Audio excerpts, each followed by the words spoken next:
I've read through this whole thing because it discusses different Amazon policies, and some of it is about cases, some of it isn't. Types of services needed, claim and reimbursement. I say what I specifically need. I have several different scenarios that I need help with in regards to dealing with selling partner support for reimbursements and claims that I believe I am eligible for based off of several things that I can quote directly from the terms of service on Amazon Seller Central. What I would pay for the specific services of successfully getting me my money from Amazon, I will be willing to pay for this service on a percentage basis.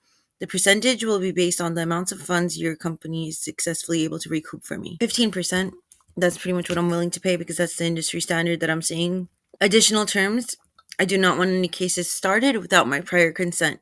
If you guys manually notice any situation that you believe is reimbursable, I still want you to ask me if you should file a case for those scenarios, which I would be more likely to approve if all cases I need filed have already been filed with Amazon. Therefore, priority must be placed on situations I inquire about. Examples of seller support cases I need help with.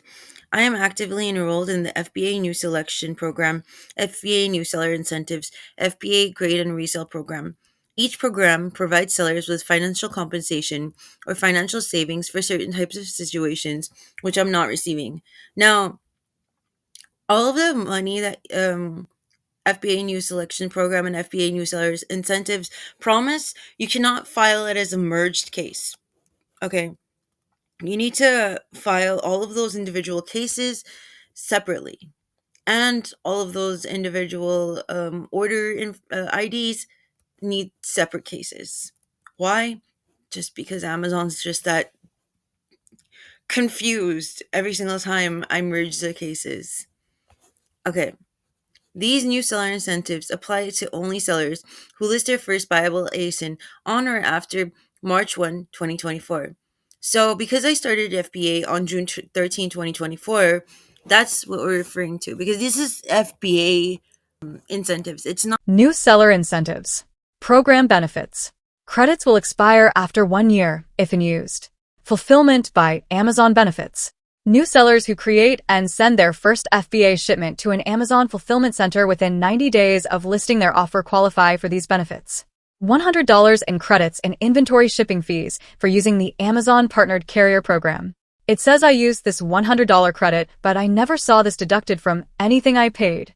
Automatic enrollment in FBA New Selection, which provides free monthly storage, liquidations, and returns processing for your eligible new to FBA ASINs.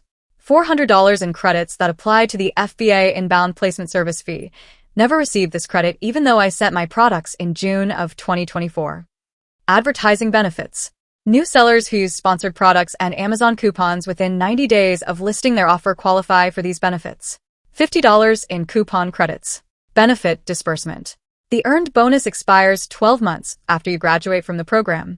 You graduate by either reaching the earnings cap or completing the 1-year eligibility period. Inventory shipping and fulfillment fee credits.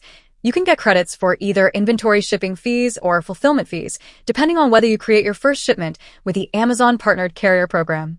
Credits will be provided after the shipment is received at the fulfillment center and will be used to waive future fees. It can take at least 10 days for the credits to be applied to your account. You can check your credits on the New Seller Incentives dashboard. Credits expire after 1 year, if unused. Inbound placement fee credits. After eligibility is determined, the credits will be used to offset the fees charged for placing your inventory in Amazon fulfillment centers until the credits are exhausted. It can take at least 10 days for the credits to be applied to your account before they can be used to waive future fees. The credits expire after 1 year, if unused. You are enrolled in FBA New Selection Program Star. Launch new products with lower risk. Get free monthly storage for 120 days, free liquidations for 180 days, and free return processing of your new to FBA ASINs. In addition, you can take advantage of a monthly rebate of 10% on average on sales of eligible branded and unbranded ASINs. Money I know I am owed. $100 in credits and inventory shipping fees for using the Amazon Partnered Carrier Program. $400 in credits that apply to the FBA Inbound Placement Service fee. $50 in coupon credits. $6 approximately redeemed by buyers. Get free monthly storage for 120 days. Free liquidations for 180 days. $2.61 charged in fees for liquidations I never even consented to, as I had requested a removal order 24 hours prior to Amazon canceling my removal order and scheduling a liquidation that got me close to nothing. Free return processing. A monthly rebate of 10% on average on sales of eligible branded and unbranded assets. Estimated subtotal, $552.61 plus storage plus all returns processing fees plus removal order fees. Money I believe I am owed. Remember the fact that I stated that I never consented to the liquidations when I had my removal order canceled? Oh well, that would not be such a big deal to me if all the products that I have requested removals for were not arriving to me in the same condition as the way I originally sent them to FBA, which leads me to the conclusion of there was never customer-induced damage on even the FBA liquidations products that I was skeptical of having any damages, and conveniently, when asked, Amazon refused to tell me what was specifically the reasons these products were concluded to be considered damaged, and what made them unsellable. Oh, so I asked for and got denied images as well of my inventory before it went to liquidations that I could not cancel that same day it was scheduled for liquidations.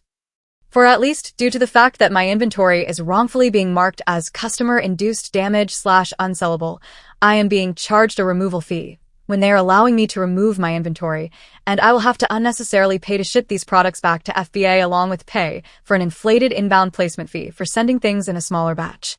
Conclusion. I believe that I am owed, well, over $600.